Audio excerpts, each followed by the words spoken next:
Welcome to the... Wait, someone else do the thing. Someone else... Can I do it? Yeah. This is an Animorphs Book Club podcast. We're going to read the Animorphs books. We're going to talk about the Animorphs books. I'm an artist. Before starting this podcast, I've never read an Animorphs book. The Natural's the War Prince. She's read all of the Animorphs books, but she did it like 8 years ago. So now it's about her introducing it to us and then all the surprises that she may have forgotten along the way and stuff like that.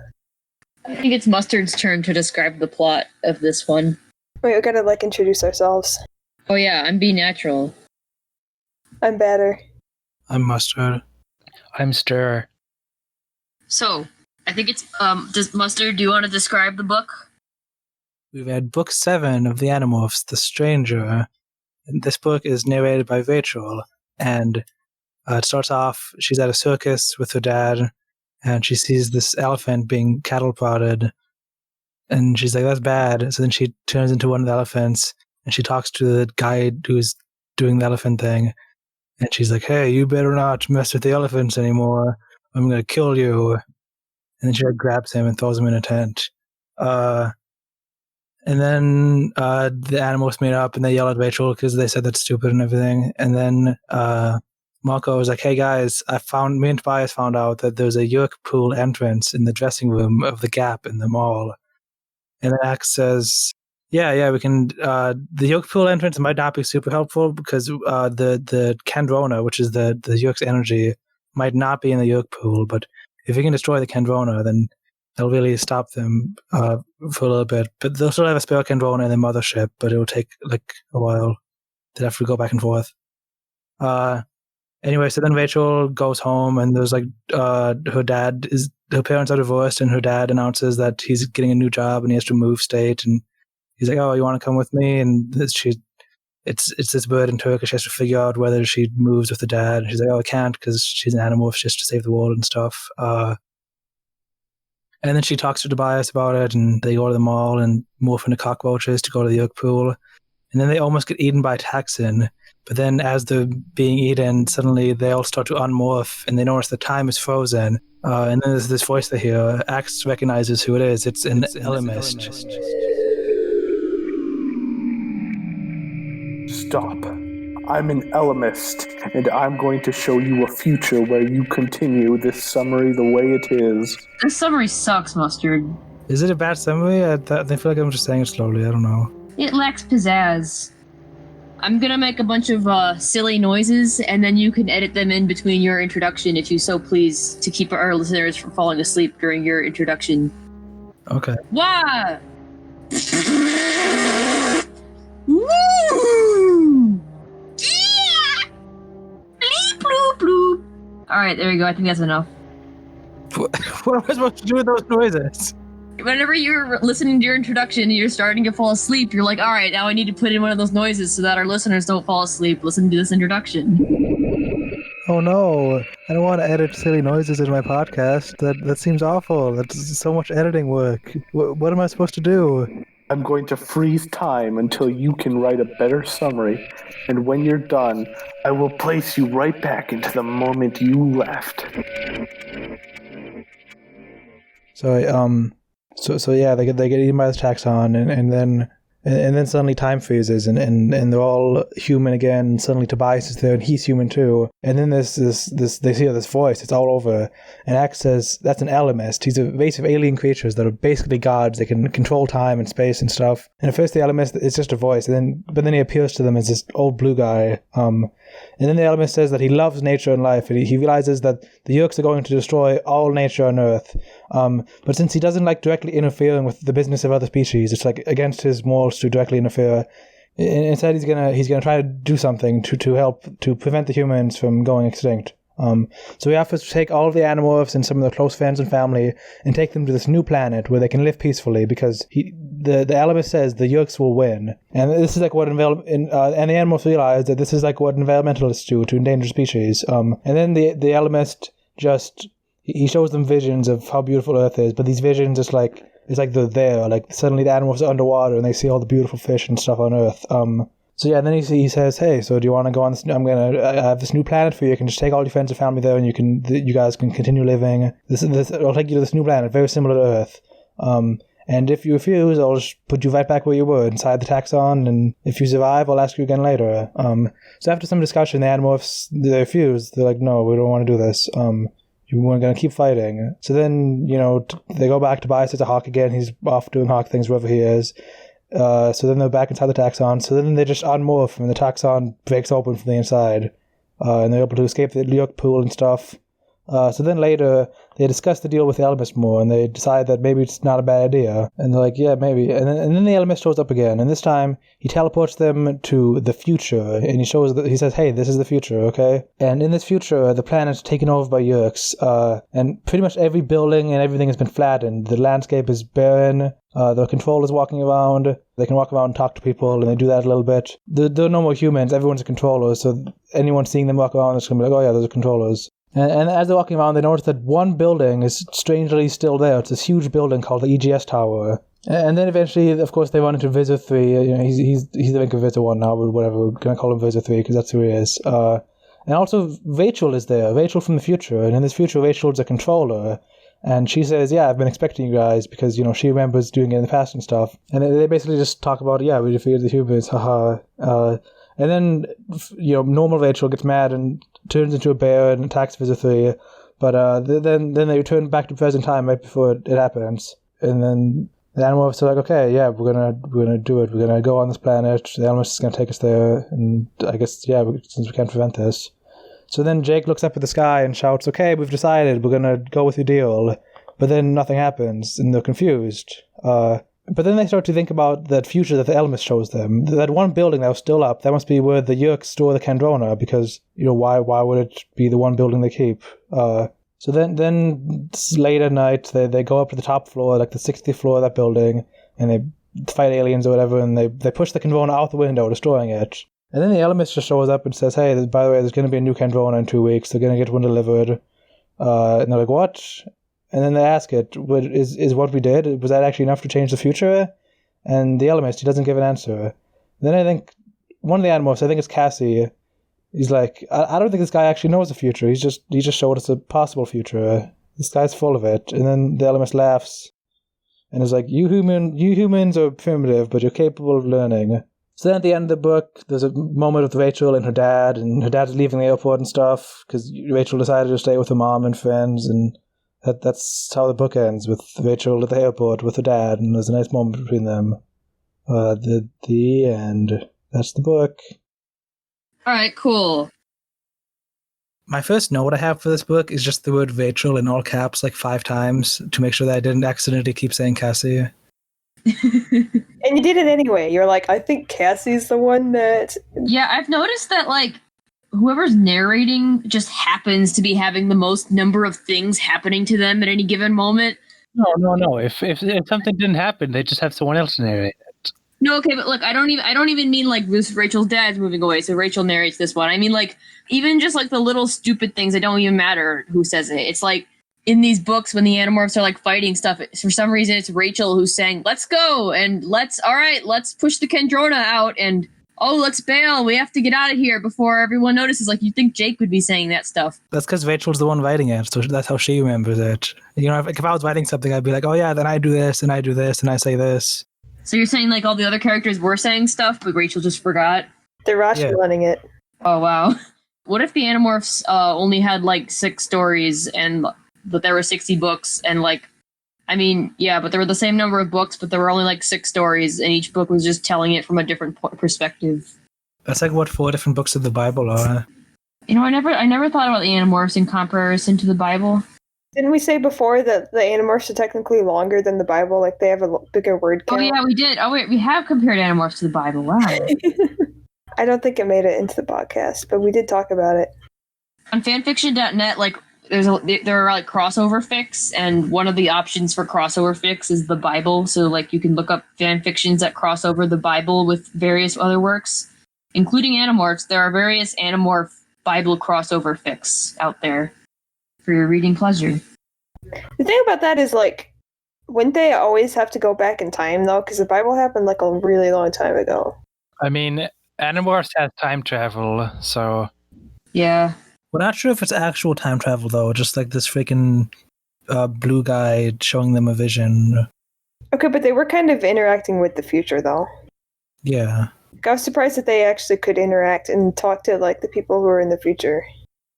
But like, we can't know if that was the actual future, if it was just like what this freaking god alien thing was like showing them. Yeah, it's weird that they would have still been able to interact with it, though. No, like, he could be like putting them in a simulation. Yeah.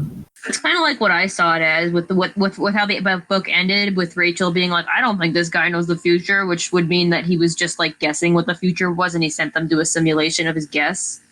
Simulations I think of, like, they don't usually let you do stuff. Like in Christmas Carol, you know, he can't talk to people. They can't even see him. It's just It was like a role play. The Ellimist just recruited a bunch of people to dress up in silly costumes and act like the future. Okay, let's start talking about the book, I guess. All right, so like about 3 days before I read this book, the phrase "International Elephant Police" just popped into my head, and I was like, "Oh yeah, there's a book where like there's an International Elephant Police." That's like a thing that Rachel says, and it's kind of funny. And then I started reading this book, and then like as soon as I mentioned the circus, one of my notes is this the International Elephant Police? Because hell yeah, I didn't know. Man, the International Elephant Police are great, man. I love the International Elephant Police. Yeah, I thought that was really funny. Yeah. Well, wait. Maybe we should explain that because I don't think Mustard put that in his summary. She just says like she shows up and she's like, "Yo, I'm with the International as an elephant." She just shows up and starts trashing the guy's tent, and then she goes, "See, Joseph, I am from the International Elephant Police. We've had some complaints about you." I love that. I thought that was great, and also I felt this was a good use of her powers, probably. I mean, not like in terms of like their actual goals as Animorphs, but I like thought this one was a bit safer than when they freed that hawk on live TV. yeah, Because it was just like in a tent, a circus tent. the part where Rachel's like, "You've been abusing those elephants," and then the elephant dude says, "They are my property." Like, I got so mad reading that when I was 12, and I was actually like angry that Applegate didn't have Rachel just like squeeze the dude to death. I was angry that she said he was flipped safely onto the tent. Like, I was like, what? I would have been upset if he died. That would have been extreme. Well, now I would, because I've been like, well, no, that's not how society works, and I'm against the death penalty and all that now. But when I was a kid, I was like, just kill that man. He's mean to elephants. Kill him. Is this only the second time that one of the Animorphs like talked to a human through ThoughtSpeak? I think so. Because like Tobias did it to save that one guy, but like Yeah. And this time she was basically just role playing as an elephant, and I like that. They haven't done that before. I just like the idea that there's like an International Elephant Police and their agents are elephants. Yeah. And they just send the elephants in there by themselves. So yeah. This scene did make me wonder, like, would Andalites care about elephants? Like, are the Yeerks gonna realize that the Animorphs are humans because, like, they're doing, like spending their energy on things that that Andalites might not care about? I don't think Andalites care about any, like, creatures, because, like, Axe keeps cutting off human beings' hands off, even though they're controllers. These are still human beings. And if they're ever saved, there's going to be a bunch of humans without hands because of Axe. I don't think he cares about creatures that much. That's in self-defense. And also, maybe the Andalites have some plan to, like, bring morphing to the human race, and then it'll be all good because they'll just heal their hands. Oh yeah, maybe. Yeah, but, you know, maybe I'll give Axe a pass on that. He's out of self-defense. What do you want him to Axe do? is a child. He can't comprehend the difference between right and wrong. He's very trigger happy with cutting off people's hands. It's happened like 3 times already. Yeah, it almost seems kind of like a go-to for him. Yeah, so there's going to be a bunch of humans. Like, if the Animorphs ever win, there's going to be like a bunch of humans without hands. There's gonna be like a cancel Axe petition. There's gonna be like support groups for people who had their hands cut off by Axe specifically. Oh my gosh, no, I didn't think about that. But since they're controllers, they're still awake in their minds, and they can feel the pain of having their hand cut off.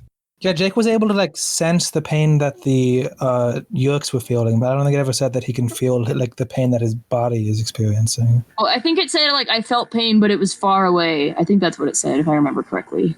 That sounds right. Yeah. Yeah.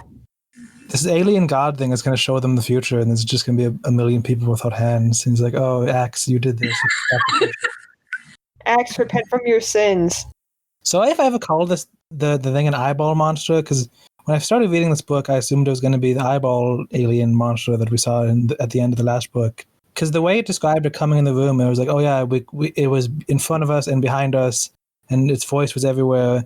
And it reminded me of the description of how Jake suddenly saw the weird eyeball monster. It said something about like how it was in all directions or something. So I assumed it was going to be the same thing, but it wasn't. And I liked how that, whatever that thing was from the last book, is still kept secret as of now. It's still missing. It could be the same. Yeah, I think it could be. I like this next scene where Jake says, "You threw the guy in the air? Wasn't that maybe just a little unnecessary?" And then Rachel says, "No, he made me mad." Yeah, I like Rachel's character in this book. me too. I like how she's not like perfect in every way. Like she has her own struggles and stuff too. She's not just She-Ra or Xena Warrior Princess or whatever. She's not like a Mary Sue.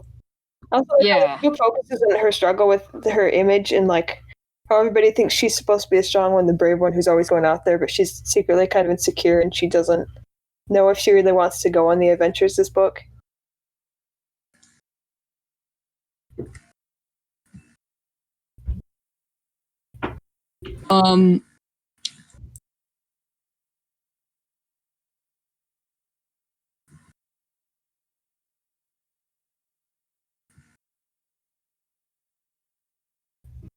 Wait, did Hello? Batter say something wrong? Did I scrub somehow? I don't think so. Was that a really hot take? I'm sorry. Usually, Be Natural and Mustard like to say something after Batter does. No one did. I just noticed no one was saying anything, and then I was like, "Oh, I'll wait for someone else to say something." And then after a while, I was just like, "I want to see how long we can be quiet for until someone says something." What the heck? All right, so, There's a good Marco line in this that I liked. Yeah, Marco's jokes have been going a lot more like dad jokey recently, and I like that. What? Oh, they've been great. I didn't really think about them as dad jokes. They're just good. Dad jokes are good. Maybe you're quoting different Marco quotes than I am, but why don't you read yours? Well, Marco says something about like, "Oh, I want to wait until Axe gets here, so I don't have to tell the same story twice." And then Jake's like, "What? You don't want to tell the same story twice? You've told the same jokes like 90 times." And then Marco was like, "Well, that's your fault. If you just laughed the first time, I wouldn't have to keep telling them." Yeah, I almost wrote that down. But it wasn't that good, you know? But it was I laughed at it. It was 75% good. It was 100%. I laughed. Then Marco makes a joke about Rachel and Axe getting married. And then Rachel says, and then it says, "I squirmed a little, not because I minded Marco thinking I was bold, but because I really was not interested in Axe that way." Oh. Guys, Rachel is a liar. 3 books ago, Cassie said, "Rachel caught my eye and silently mouthed the words, 'He's cute.' Then she winked." I thought we had a whole discussion about how we didn't actually think Rachel was attracted to Axe. She just thought it was like platonic. Like you think like a little puppy is cute. Okay, so she's cute and wink worthy, but not marriage worthy. Okay. Man, the official art of him is just like so ugly. Oh my god. Yeah. I noticed it says that his back slopes down, so you would never be tempted to think of riding him. Me too, and that was a big news for me. I'm like, oh, well, I drew him so that he's very rideable. Thanks. Everybody on the internet draws him like that. I think this might be like the only time in the entire series they even mention that. I'm trying to imagine what that would look like. I guess more like a dog's body and less like a horse. I can't imagine it in a way that looks pretty to me. Yeah, I like thinking. I'd rather think about them as centaur. Like I like screw you, Rachel. You can ride them. Maybe Rachel was just really insecure about being accused of liking Axe, and she was like, "Well, I would never ride him. His back is too slopey." That's my headcanon now. I don't want to ride him anyway. His back is too slopey. I really hope someone rides him at some point. So they introduced the conflict of Rachel's dad. Oh wait, well, okay. So they introduced the conflict of Rachel's dad. He's gonna move away to some state that's far away. I really like this subplot because just the way that Applegate wrote how Rachel was feeling, like I kept writing me as a note. Just because like everything she said just perfectly articulated things that I've felt in the past. Right after the parents are having this conversation over dinner, Rachel leaves and she's like, "I didn't slam any doors. I didn't throw anything. I just left. Let him feel what it's like," I tell myself. Let him feel what it's like to have someone just walk away. And when I felt like confused and angry, like it's a common feeling to just like want to have other people experience the same pain that you feel. Yeah, I don't know if anybody else felt that way. I would definitely. If Applegate has, and if I have, then probably. But that's just like that's something I would definitely do in that situation. Okay. I thought it was cool. What I did think was cool was that it was like Rachel is first debating about like moving away to another state to escape the Animorph life, and then she's like, "Wait a minute, that's not a good idea. That's that's not going to happen." And then the Ellimist shows up and he's like, "Hey, you guys, do you want to go to another planet to escape the Animorph life?" And then they're like, "Oh no," and it's kind of like the same kind of thing. And it's cool. Yeah, it was good parallelism. So were you guys not bothered by the god suddenly showing up and giving them? Oh, I was very surprised about that. So how is this better than the Wells doing it? Because in this situation, it wasn't just like the ending of the book.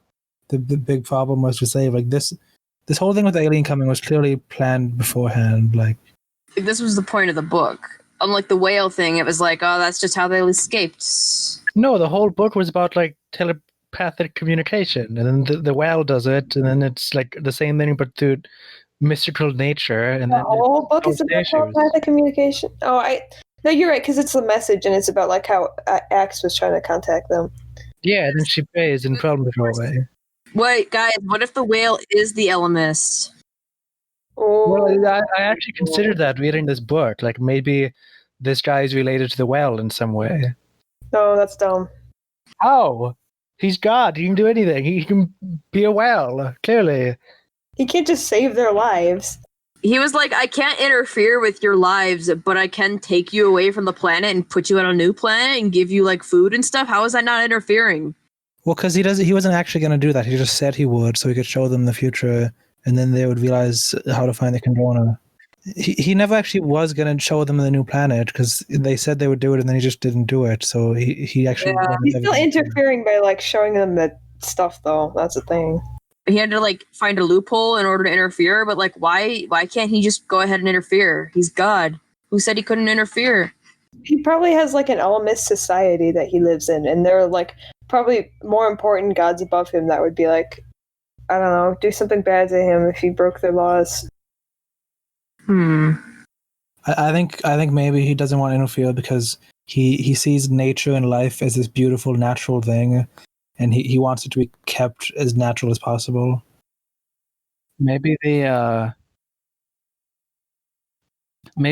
International Ellimist Police are gonna come for him.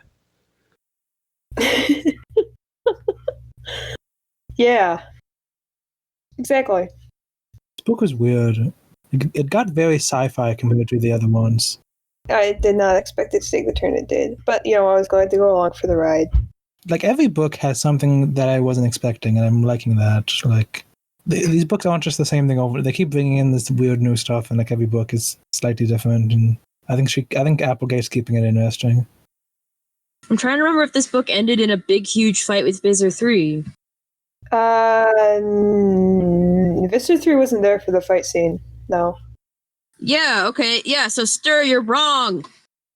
You kept pointing out how there was like an annoying pattern of Visser 3 of like the Visser 3 showing up and there's a big laser battle. And that you were like pointing that out like 2 books in. And look at how silly you look now. 4, 5 books to the same thing is still tiring until the whale thing, and then the whales broke the pattern, which is why I like the whale thing. You're so weird. Your opinions are so weird. I get that a lot. Yeah. One thing I noticed was someone says that if they destroyed the Kandrona, then Visser 3 would save as many as he could. Excuse me, the Kandrona? It's Kandrona. I said Kandrona, I thought. You said Kandrona, and we'll see. You just screwed up once. Okay. He just okay. Okay, say what you said again because it cut out. Okay. They say someone says, I have no idea who, that if they destroy the Kandrona, then Visser 3 would save as many of his troops as he could. But based on what he's done in the past, I'd say he wouldn't. He'd just get angry and start killing them. If that were Visser 1, she would have just destroyed the Kindrana herself because she's an Kindrana herself because she's like, oh, this will screw Visser 3 over. You know, they should make Visser 1 an Animorph. they should consider her one of the Animorphs. I put a note about this. I think the thing is, Visser 1 just doesn't care about the Earth invasion. She's like... She does, though, because she turned into a human and she's like, hey, Visser 3, you're not learning enough about Earth. You're being stupid about this. She literally said that. Right. Yeah, she knows what a tiger is, sir. Of course she knows. She cares about Earth. Well, then if she's in a higher position, then why is Visser 3 in charge of Earth? Because she got promoted and now she's not in charge of... I don't know. So, like, what is she concerned? I'm just wondering what she would be concerned with. Because Earth seems like the biggest priority of the Earth right now. Listen, Visser 1 was in charge of Earth with her human morph, and she was like, I got this, I know how to do all the human things with my human body. And then Visser 3 shows up, and everyone's like, oh my god, he's got a sexy Andalite body. That's amazing. Just put him in charge of everything. Let's put him in charge of Earth. And then they put him in charge of Earth, and then Visser 1 feels all sad, and they send her away, and she's all sad, and she just sits in her pajamas and watches TV and is sad. But then she's like, you know what? I don't care about Earth anyway. I'm just gonna screw up everything for Visser 3. If I can't have Earth, then Visser 3 can't have Earth either. Yeah, if I didn't want Earth anyway. But she's still Visser 1, so she wasn't demoted. She wasn't, but they were just like, Visser 3 should do. I don't know what Visser 3 should do. Maybe they were like, oh, Earth is in the bag. We don't need a Visser 1 to do it. We can just... We'll put it in somebody lower down's chart. We're like, we got like 500 human hosts in one town. I'd say we're pretty good. Is Visser 1 just like in charge of keeping, like, making sure the mothership everything's good and like bringing the Yerks up to the mothership when needed? Like, that seems. So she does more like planning stuff maybe, and Visser 3 is like the military guy. Yeah. Okay. I was kind of disappointed when in the future, like, Visser 3 was promoted to be the Visser 1. Because I thought Visser 1 was a cool villain because she freaking let the Animorphs free. This makes me want to have a book that's from a Yerk's point of view and just goes into Yerk politics. Hi, my name is Visser. I can't tell you my last name, but it's 3. All that. You wait. Ooh, man. Yeah, I want more Yerk lore. These guys seem interesting. These guys seem cool.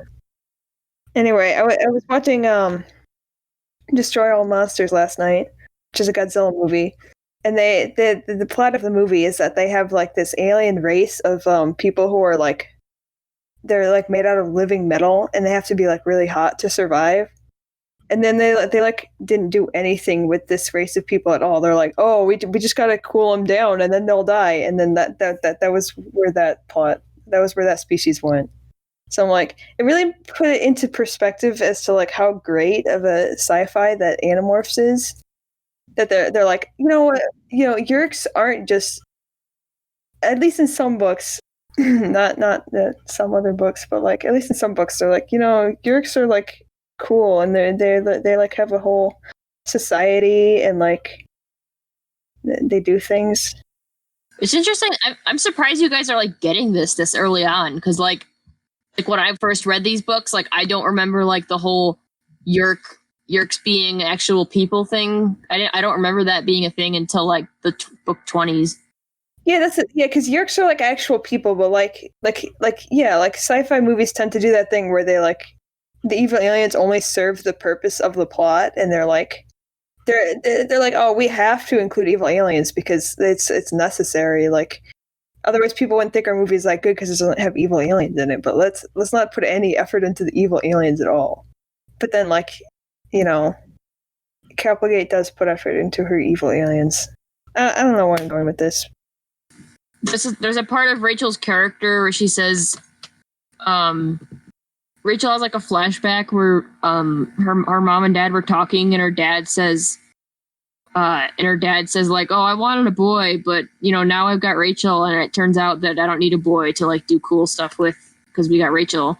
And then her mom says, don't ever let her hear you say that. Little girls do not want to be told that they are as good as a boy.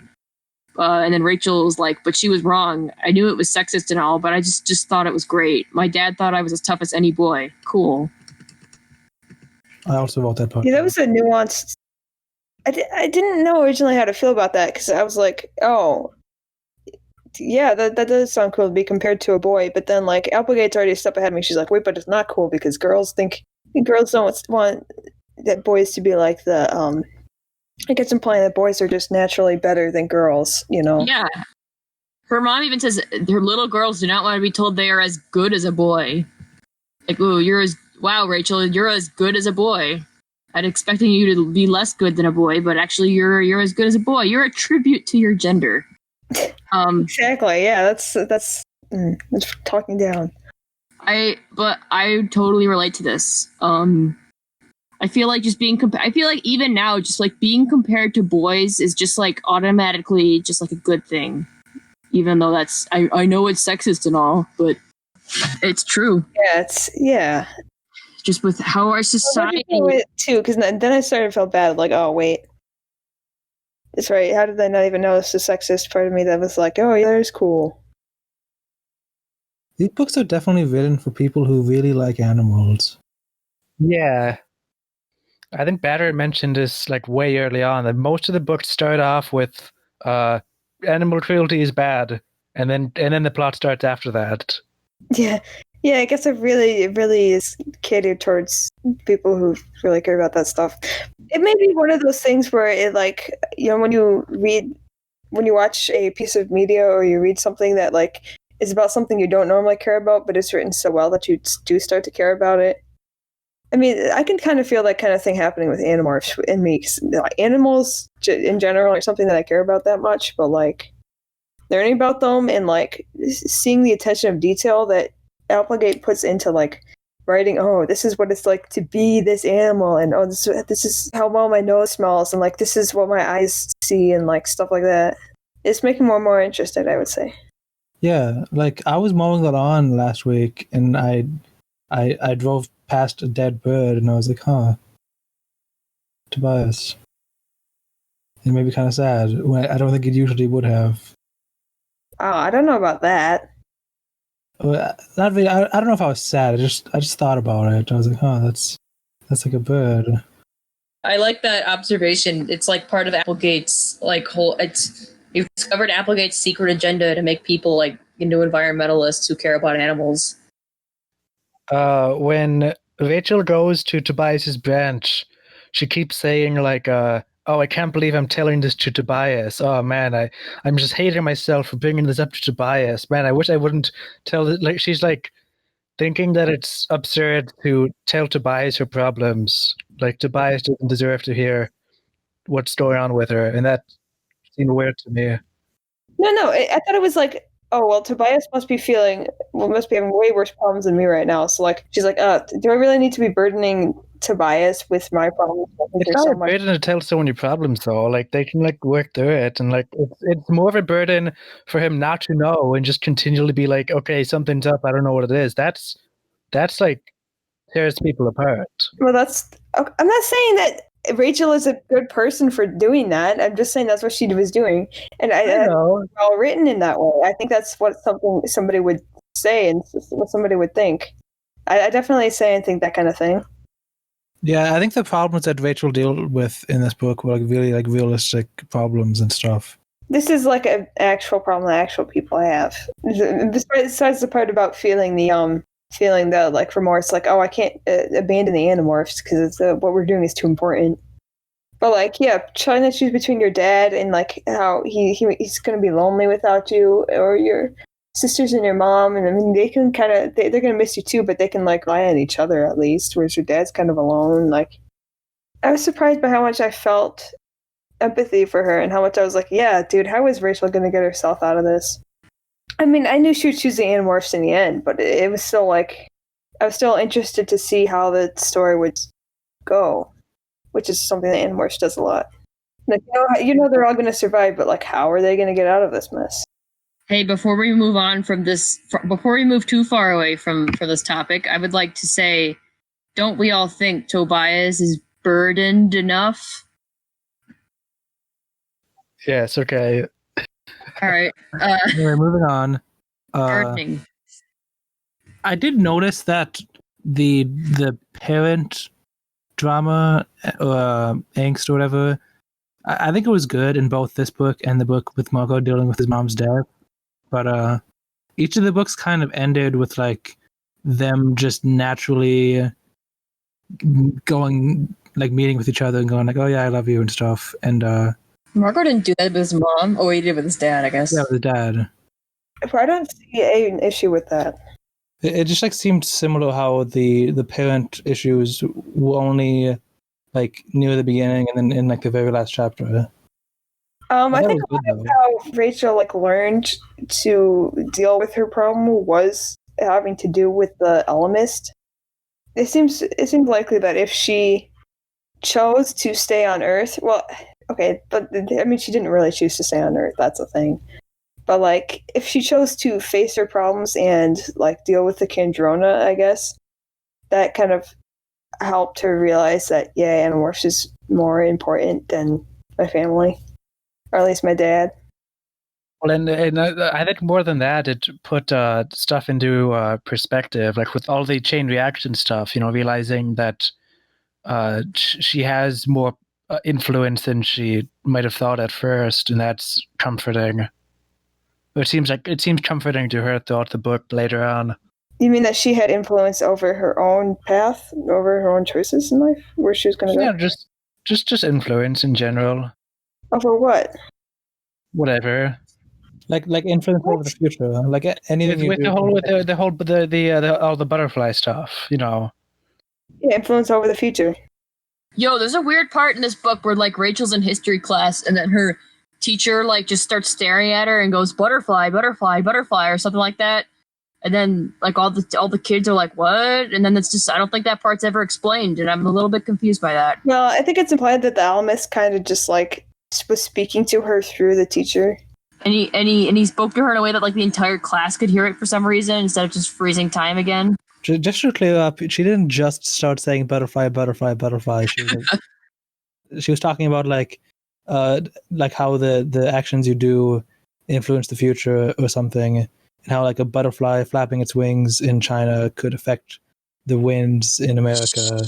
She was talking about how the brave can change the future. And then she like said the word butterfly, like it was like at the end of a sentence, and then she repeated it like 4 times. That was too obscure of a Kimba reference even for you, Batter. Oh, what? Like the part where Kimba and his girlfriend are chasing butterflies?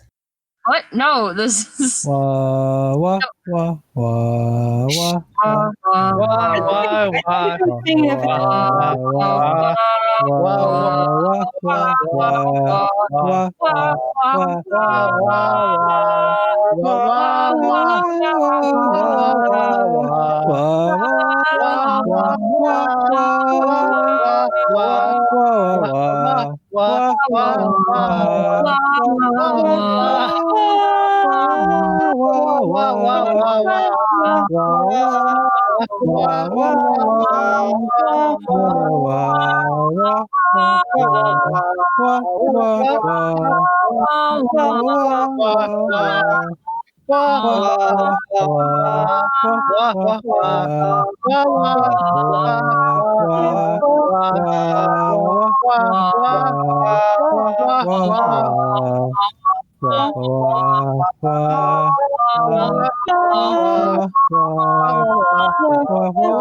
What do you how the song goes? I can tell.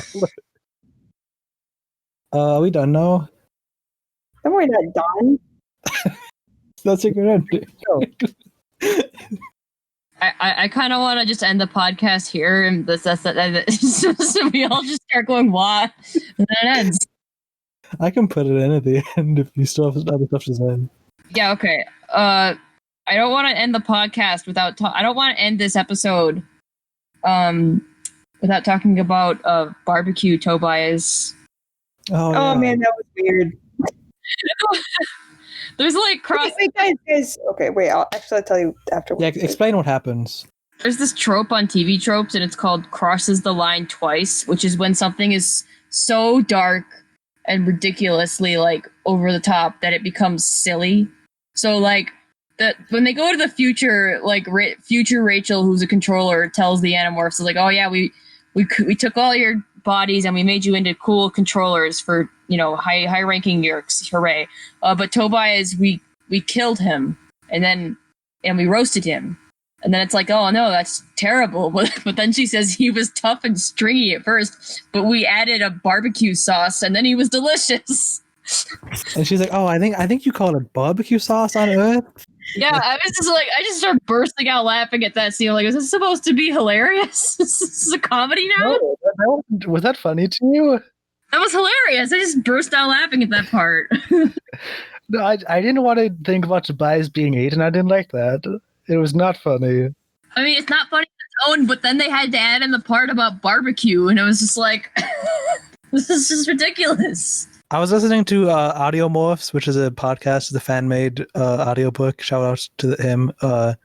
And like the whole time, like I think it was Visser Three saying that. Oh no, it was Rachel in the future. Rachel, I think it's Visser Three actually, because he's like, oh, what is it you call it? Barbecue sauce? One of the controllers, anyway, was saying that, and the whole time, like whoever was saying, like they sounded really threatening and scary, and then the narrator read the part about barbecue sauce, and it was just, that's dumb. That's not threatening sounding. I went too far, and then it was just like, so I'm why? the one who thought it wasn't funny. I'm the only person who thought barbecue sauce. No, I didn't think it was funny. I just thought it was dumb.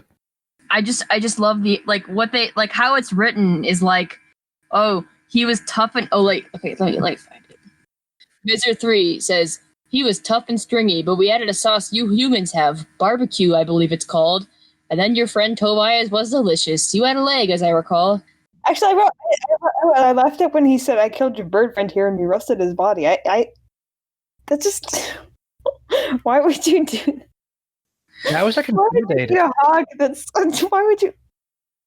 He was. I just love. They said he was tough and stringy, but we added a sauce, and I just love the idea of like all the Yeerks sitting around a freaking bonfire with Tobias like all roasted up, ready to go, and they start eating him, and then they're like, "Visser 3, this is tough and stringy," and then he's like, "Silence!" And then he starts eating, and he's like, "You know what? You're right. Someone go get some sauce. Someone run to the grocery store." Maybe it's just that's something I would like. I would like just eat a hawk if someone like found a dead hawk and it was like, hey, let's cook it and eat it. I would definitely eat it. You would eat roadkill? Absolutely. If someone like prepared it. I mean, not like, well, if they like knew it was safe, but these are controllers. They know what's up. So what you're saying is if you were a controller and somebody just gave you Tobias to eat, you would have done it if you didn't know it was Tobias? And then you would have just been horrified by your own actions? Is that why you're scared? Just to me, it doesn't seem ridiculous. Like to me, that's like, yeah, that's what you do. You'd eat him, tasty meat. They know he's a human person. Well, yeah, it's the enemy, so they'd eat it. Why would they? I mean, that's Visser 3's reaction to everything is to eat it, but like still, the barbecue thing was just. At one point, Axe like tries to eat a cigarette butt from the mall like ashtray. Yeah. While he's in a human morph. That's right. He just loves this new sense of taste so much that he wants to taste as much as possible. So he's just in the mall digging around in ashtrays, trying cigarettes, butts. They had excellent foods for tasting. The Ellimist showed us much of what was excellent in your species and your planet, but he did not mention the sense of taste. Cinnamon bunza, and chocolate too. Yeah. He says cinnamon bunza. Yep, he does. The book. Yes, he does. I was very impressed by that. I was like that too. I was like, yes. Can I say that the Yeerks transportation system in the future is like awesome? I was like, whoa, I'm so jealous. I thought it was kind of that was cool. They have a train. They have like a thing where you stand in like a freaking, I don't even know, a gravitational well, and then you get to be lifted up onto a platform, and then within seconds, like a platform shows up, and you step onto it, and and it goes like hundreds of miles per hour, but you don't even feel any lift, and it gets you to where you want in like minutes. It's amazing. I love it. This is what we should be. This is what I was in that moment. I was like, you know what? Maybe the arcs aren't that bad. I mean, when you think about So it. you're saying it's good that they destroyed an entire ecosystem, but then made an eco-friendly transportation system? Yes. I mean, Wait, nobody said this transportation system is eco-friendly. I think it is. It runs on Cantona rays. Yeah, exactly. Everything. The arcs all running. The arcs are all solar powered. Yeah, okay. There's another line where I burst out laughing. Although I think it's kind of inappropriate. It's just because this line just aged so freaking poorly. Okay, I don't like this, Marco said. I don't even halfway like this. I mean, normally I'm all for seeing the school blown up, but I really don't like this. Yeah, I noticed that. And I was like, oh, that's not a good line. Oh, I didn't even think about that. When I read that line, all I thought of was like Calvin in Hobbes, like Calvin just imagining blowing up his school, and I'm like, oh, that's kind of lame. Wasn't this like half a year Wow, Mark, before? you're not more Columbine? mature than a 6-year-old who dreams of blowing up his school. Yeah, Columbine was 2 years after this. Oof. I think she would have retconned that. I don't know. Maybe she did. Personally, as a kid, I never dreamed of blowing up the school. I mean, I didn't like it there, but I didn't like it enough that I would want to destroy it. So, to me, that just seems like very immature and very like, why? I think a lot of kids like joked about it. Yeah, I remember in my school, like kids were like rubbing like wooden blocks together. Like, hey, let's start a fire with these wooden blocks by rubbing them together so we can burn the school down. So you could burn the school down. Yeah. Like kids in my school wanted to start fires, but not so they could burn the school down. Well, they didn't actually expect to have a fire start. But they didn't joke about it either. Like that was not an end goal. Another question about like that does the phrase hooking up usually mean sex? I was thinking about that too, and I don't. Yeah. It says at some point like we were all 5 of us hooked up at the barn or something like that. Yeah, it's like, oh yeah, me and Rachel, we hooked up at the mall, and then we went in the changing room together, and then we hooked up, got in the barn, and she said hooking up like 3 times. I don't know why you're bringing this up, because clearly Applegate did not mean for it to be in a sexual way, and you're just trying to make it weird when it's not weird. No, it's just like that phrase usually means that, though. Nowadays it does, but maybe it probably didn't back then, and it probably just doesn't for younger people. According to the New York Times, hooking up was a term known in the year 2000 to almost every American child over the age of 9, but only to a relatively small percent of the parents. Even if they heard it, thought it was some old sense of meeting. Among the children, hooking up was always a sexual experience, but the nature and extent of what they did could vary widely. It says it was a thing that kids always knew, but like parents didn't. This is very interesting. So this is just like Applegate being a mom. Maybe this is another Doom thing where she's like, "Oh, Doom, that's something that kids like. Oh, hooking up, that's something that kids say." Yeah, she's like, she heard her son Jake talking about hooking up with them all with the axe murderer. Yeah, exactly. In the reprint, they changed it to like we were all Netflix and chilling at Cassie's barn.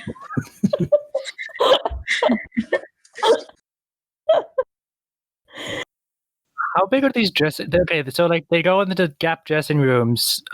Most dressing rooms I've been in are not big enough for like a horse body to fit in. Like I usually they're cramped even for me. Also, usually they like have space underneath the doors where you can like see people's feet. I didn't think about that. I was imagining Axe being very like I was imagining he had to stand on 2 feet with his like front feet like just like pushed against the wall. Didn't they say that they go under the crack when they're cockroaches to get into the other one? Oh yeah, they did. I think yeah. So I feel like people could have noticed what was going on. They just had Axe wear some shoes while he was morphing. He just did it really fast, you guys. He was just wearing shoes while he was an Andalite. Nobody noticed. I wonder, was it this book where it mentioned like how the bone cracking like alerted someone to the pheasants? Like, yeah. I was just about to ask about that. Like, oh, like wouldn't they like people in the changing room like hear the bones cracking that you always hear when you're morphing? But then I remember that actually happened in this book at one point. I don't remember where though. I'll just read some Rachel quotes now that are like just like about Rachel's character or whatever. In chapter 20, when they decide to like just take the Ellimist up on his offer, Rachel says, "You know what? At that moment of surrender, I felt good. I wish I could say I didn't, but I felt a wave of relief wash over me." Yeah, that sounds realistic and cool. Can we talk? I think this is another part where I laughed. Where they like decide to just morph out of the Taxon, and then they just explode, half morphed out of the Taxon, and then Rachel's like, "Run before anyone has time to think about it." Yeah. And that works. I know that they're humans now. Come on. People know they're humans. They just don't tell Visser 3 because they just hate him so much. I think like half of the Yeerks know about know their identities and everything like that, but they just don't do anything about it. That's my headcanon. I think it's a good headcanon. Yeah. Anyway, so then later Rachel goes. So then they barely make it home, and it's all tiring and stuff. And then Rachel like wakes up the next morning, and her mom's like, "You came home last night with just a leotard on, and then you just went right to bed. And now you're awake." And then she says, "Rachel, if you're having problems or something, I want you to talk to me. I did the wrong thing." I suddenly burst out laughing. "Problems? No, why would I have any problems?" I giggled and wiped the sleep from my eyes and giggled some more. I like that. That's relatable.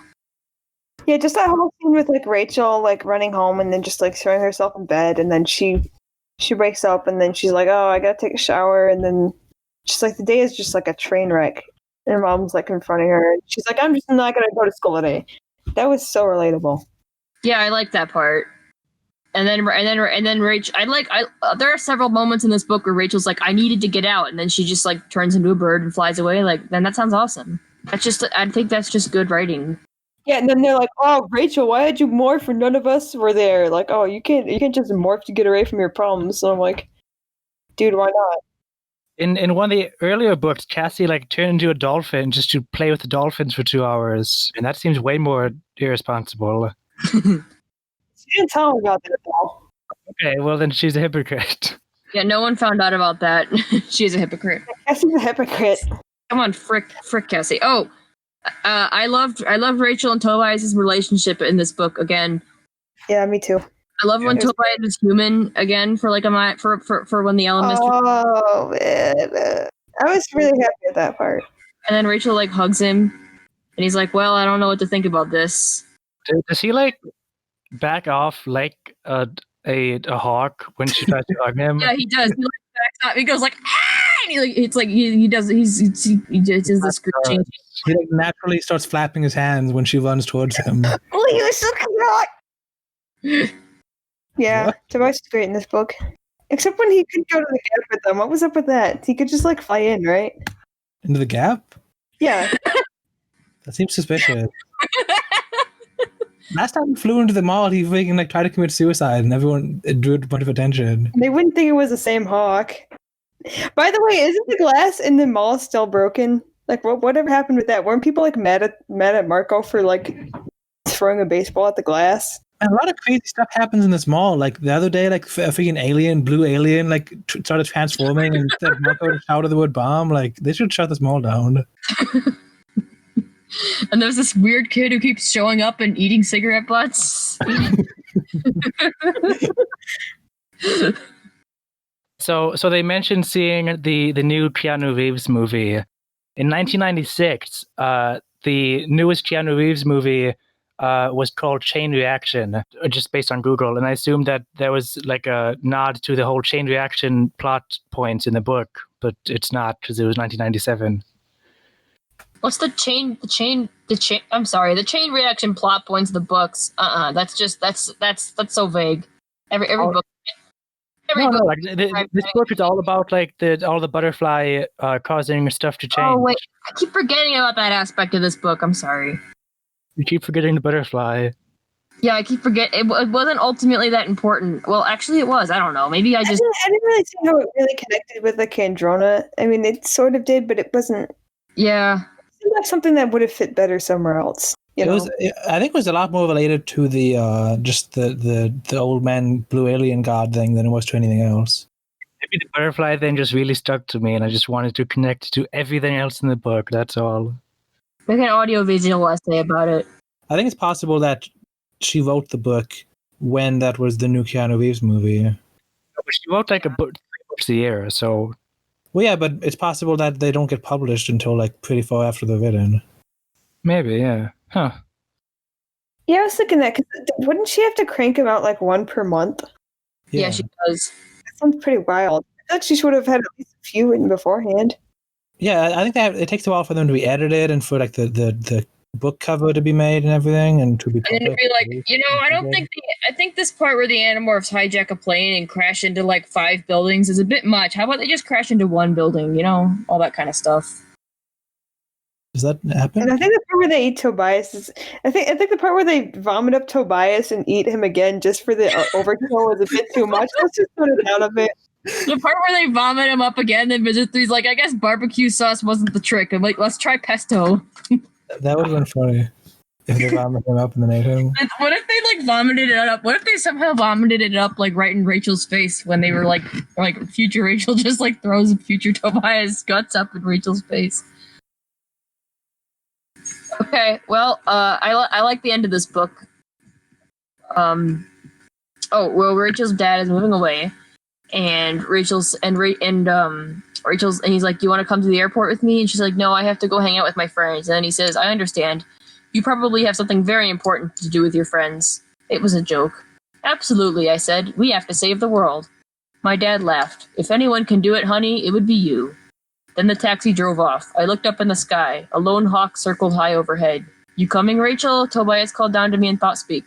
I nodded my head so he could see. Yes, I was coming. Yeah, that was good. Yeah, that was really cute. I love that scene.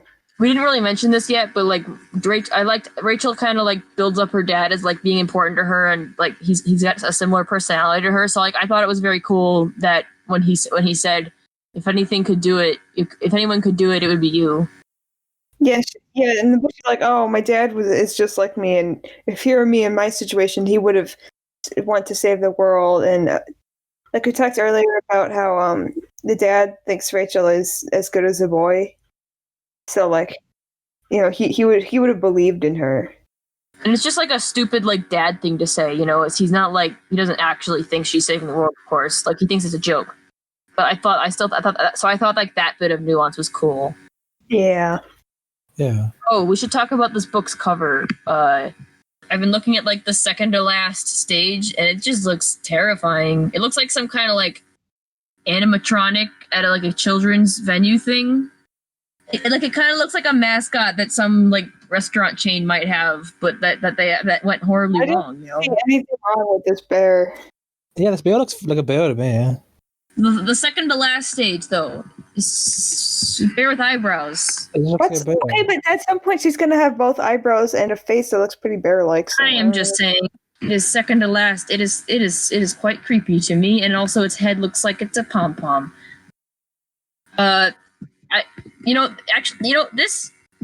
This cover looks a lot like this. The color scheme and everything looks like a video game character selection screen. I don't know if you guys are getting that aesthetic, but it has the character selection screen aesthetic to me. The background of this cover art is the exact. It has to be like the same photograph and everything of the background in the Mario Kart 64 character select. Right. Whoa, it's like the exact same background. What the heck? Looks exactly like that. Yes. See? Did you just Photoshop that on? No, that's just what it is. Oh my god! See, like it's exactly it's like the exact same color. Yeah, same green clouds. In this book, Act says that humans smell. Yes. So does that mean that Andalites smell different from humans? What do Andalites smell like? I imagine them smelling like candy. What? Candy. No, they smell like nature. They live in smell pits. like animals. Flowers. Smell like dirt. I just imagine aliens always smelling like synthetic materials, just because like they're aliens and like they're from a different world than ours, and so their nature smells weird to us. Hey, do Andalites poop? The answer is no, isn't it? You'll have to find out. They only eat applesauce. What do you mean I have to find out? Does Axe like poop in one of the books? You'll have to find out. Okay, so the next one's 8? Andalite pooping. No, the next one's Megamorphs. Okay, Megamorph. Well, the next one's Hop on Pop, isn't it? Yeah, that's right. Yeah, so you gotta be Hop on Pop. Everyone knows the order of the Animorphs book is Book 7, The Stranger, Book 8, Hop on Pop, Book 9, Megamorphs, and Book 10, Book 8. That's all I have to say about this book now. Does anyone have anything else to say about this book? When they to kill the Kandrona, they like drop it out of the 60-story window, and I'm wondering like, wouldn't people like notice that or something? And also, they just launched like an alien out the 60-story window. Tobias was like looking around to make sure they didn't crush anybody. It was also like 5 a.m. Oh, yeah, that's true. Okay, I forgot about that. Okay, I mean, there was like a freaking homeless guy out there who like attacked them before they went in. I think, wasn't there? Yeah. Anyway, they got like a lot more injured in this book than in the past couple books. I noticed. Like at one point, when Rachel's a bear, she looks down at her paw and like there's just a bloody stump. I'm like, jeez. Oh, that reminds me of something. There's this part where they have to go up the elevator to like go to the 60th floor to kill the Kandrona or whatever, break it, and there's like a little like there's like just a paragraph where they're trying to figure out how to use the elevator with the animal paws, and it's like, no, I can't do it. Look at these paws, and it's okay, I'll do it, and she like has trouble like using her bear claw to hit the elevator button. But isn't Marco on the elevator with them at the same time? And Marco's a gorilla, so he has fingers. No, his fingers were too big though. Dude, have you seen an elevator button? Yeah, I thought it was really silly that was included. I was like, just put like, I feel like I wouldn't have included that. No, I think it's good. I think it's good world building. I liked it. I thought it was fun, but I feel like no one would question like, wait, they're animals. How did they get up there? Like, it wasn't necessary, but I did like it. I thought it was fun. Okay. I'm surprised Applegate didn't include like the elevator opening on the wrong floor several times because like they pressed all the buttons because of Rachel's giant pear paw. Oh, there's a part where they talk about Cass, like Rachel just like mentions Cassie's character and how it says like Cassie's very into animals, but she's not one of those animal lovers who can't stand people. She just thinks of humans as a different species of animals, and that's like and then I read that I was like, yeah, that's like how I think. I was definitely doing a hard side eye too when I was reading that. I was like, but except the interesting. You hate people a little bit more than Cassie does, I think. No, I don't hate people. You said humans were your least favorite animal. Yeah, they are, but I mean, I don't want all humans to die immediately. Like they have a little bit of time left. I thought it was interesting that like the all-being creature in this book seemed to disagree with that. I know, he was like, "Oh man, I think the dude just is a fanboy of the Earth, humans and the Earth." He said like, "Yeah, we really care about life, especially sentient life, like humans and Urix." Like he said something like that. Well, sure, that makes sense if it's like sentient life because it's like they can make so many cool things, and like I guess it makes sense because like sentient life is closer to what he is. So, yeah. Are we done now? Or?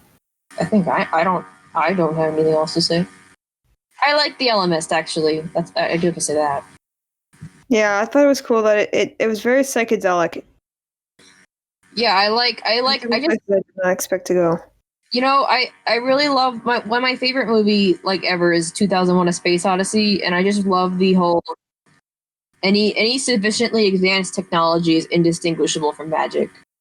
I just love that whole thing. That's kind of what the Ellimist is, I think. So you're saying the Ellimist isn't like a mystical creature? He's just like really scientific.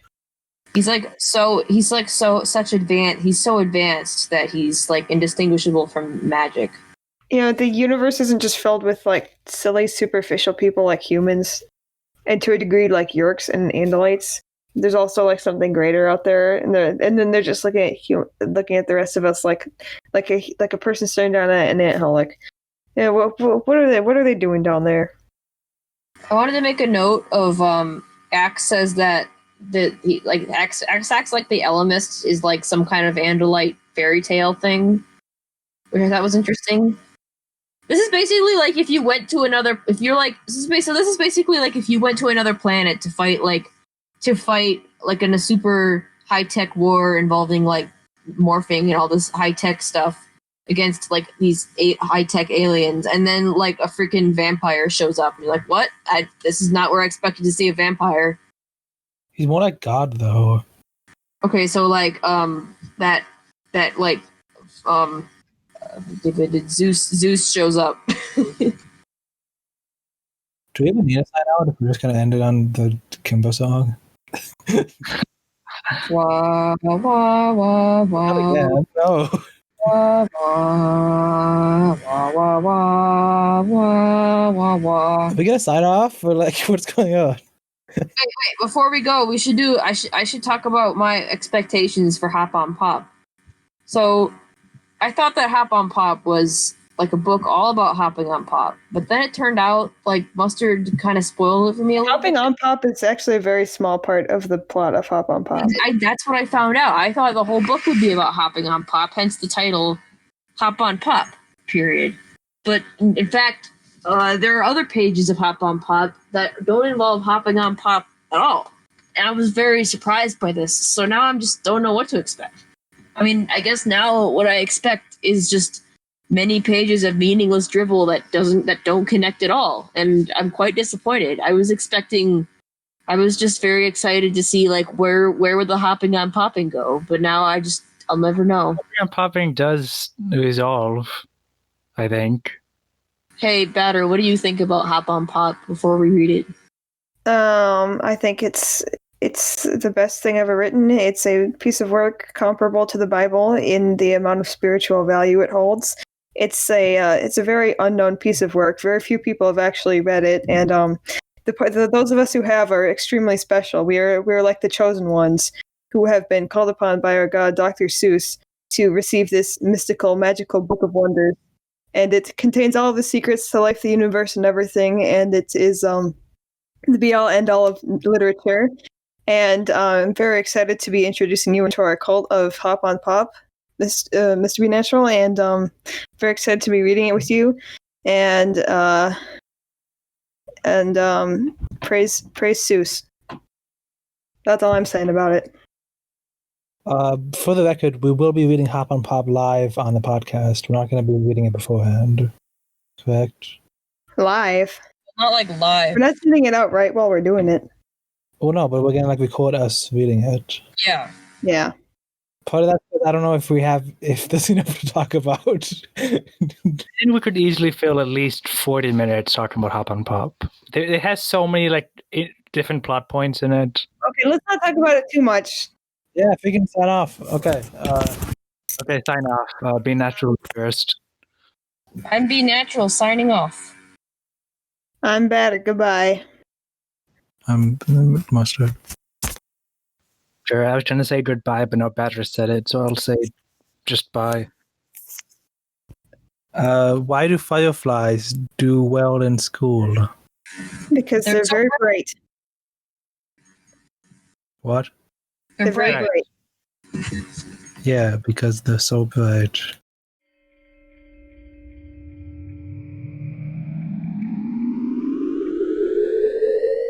I'm an Ellimist. Did I say that right? Yeah. So what parts am I reading? All the stuff in quotation marks. I'm gonna show you a future week, and when you're done, I will plop you right back to this moment you left. You can use a word other than plop if you want. Okay. This is for the podcast, right? Yeah. Okay. Should I like make my voice deeper or something? Sure. All right. Stop! This summary sucks. I'm an Ellimist, and I'm going to show you a future where you continue this summary the way it is. Blue, blue, blue, blue, blue, blue, and then some stuff happens. Okay, next. I'm going to send you to a planet where you can write a better summary. And when you're done, I will plop you right back into the moment you left. Why'd you say plop like that? I don't know. I will plop. I couldn't think of a different word. There's lots of emphasis on the word plop. And when you're done, I will place you right. Okay, whatever. Plop is fine. And when you're done, I will draw. No, okay, whatever. I can't think of anything. Okay. I'm going to freeze time until you can write a better summary. And when you're done, I just saw the word plop again. Okay. I'm going to freeze time until you can write a better summary. And when you're done, I will plop. So stupid. I don't know why it's not even funny.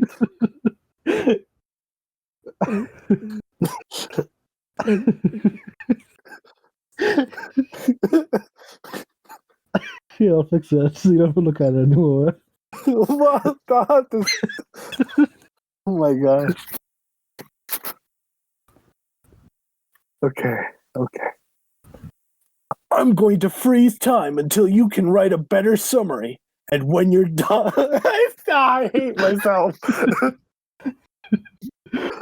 I mean, we still have the first prop. Maybe just edit that. Okay. I'm going to freeze time until you can write a better summary. And when you're done, I will plop you. Fine. Why is this so hard? I'm going to freeze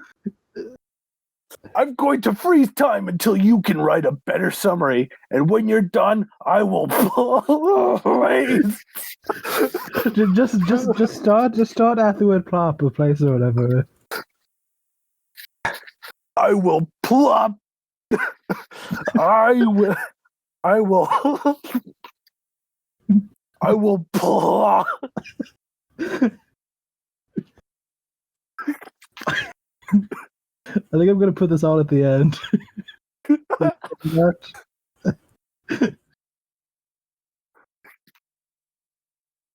Not even that funny.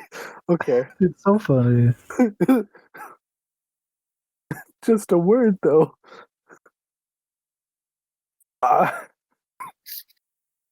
Okay. I will plop you. I will plop you right back into the moment you left. Do you want to do one that? Do you want to do one that sounds less angry? Like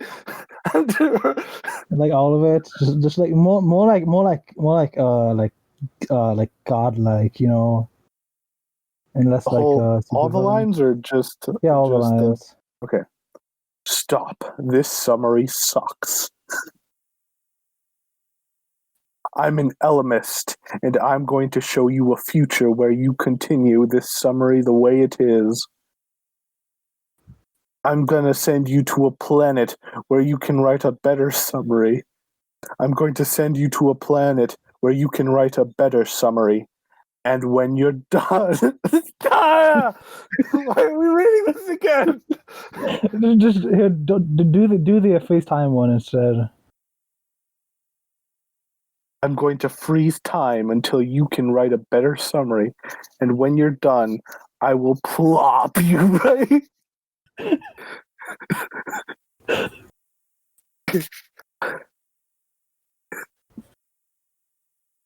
I will plop you right back into the moment you left. Ugh. I will plop you right back into the moment you left. There we go.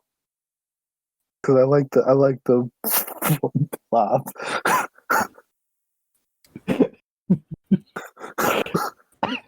I will place you right back into the moment you left.